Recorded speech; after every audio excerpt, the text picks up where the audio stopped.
The Sunday school lessons for September the 29th, 2024 are Moses and Miriam lead in praise and time to party. I am Audrey and welcome viewers and subscribers to my channel, Read With Me. This is an audio reading of the lesson and lesson summary. Verses 1 through 3. Then Moses and the Israelites sang this song to the Lord. I will sing to the Lord, for he is highly exalted. Both horse and driver he has hurled into the sea. The Lord is my strength and my defense. He has become my salvation. He is my God, and I will praise him.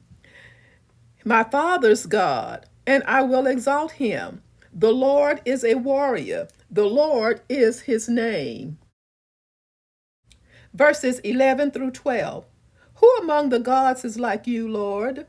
Who is like you, majestic in holiness, awesome in glory, working wonders? You stretch out your right hand, and the earth swallows your enemies. Verse 13. In your unfailing love, you will lead the people you have redeemed. In your strength, you will guide them to your holy dwelling. Verses 17 through 18. You will bring them in and plant them on the mountain of your inheritance, the place, Lord, you made for your dwelling. The sanctuary, Lord, your hands establish. The Lord reigns forever and ever. Verses 20 through 21. Then Miriam, the prophet, Aaron's sister, took a timbrel in her hand, and all the women followed her, with timbrels and dancing. Miriam sang to them, Sing to the Lord, for he is highly exalted. Both horse and driver he has hurled into the sea. A brief summary. Apparently, the Israelites remained encamped near the Red Sea for several days. During this time, Moses composed a song of praise here to God. And today's lesson This is the first of three Mosaic songs, the next slide. All of which speak of God's intervention on behalf of his people. Deuteronomy 32 is a song that precedes crossing into the land of promise. Psalm 90 seems to refer to both of these events and more. The miraculous crossing and deliverance at the Red Sea was pivotal in the history of ancient Israel. The defeat of Pharaoh's army is distinctive, for it is certainly not the norm for a cavalry force to be hurled into the sea during battle. Moses was aware that the victory over the Egyptians belonged completely to the Lord, who is a warrior. The Israelites had nothing to do with it except that they were running from the Egyptians. In their arrogance, the Egyptians boasted that their lust for violence would be satisfied. They would gorge themselves on the Israelites.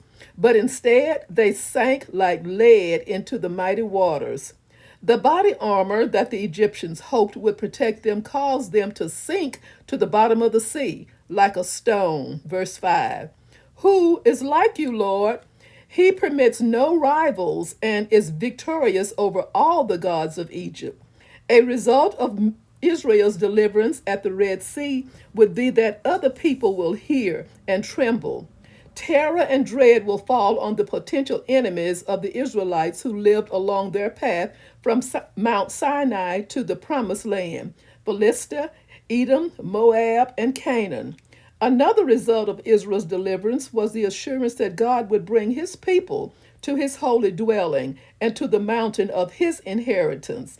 Although this could simply refer to the Promised Land, it might point to the future tabernacle at Shiloh and ultimately to the temple on Mount Zion. Miriam is designated in two ways, as the prophet and as Aaron's sister. Based on her comments in Numbers 12 and 2, the term prophet is appropriate, for she indicated there that the Lord had spoken through her. Though Miriam was also Moses' sister, she evidently ranked only with Aaron and not with Moses. Miriam and all the women used their small drums and rhythmic dance to provide a refrain to the song of Moses. Miriam's vocal response echoed the words that opened the song in verse 1. The implication is that Miriam led the other women in a type of antiphonal singing.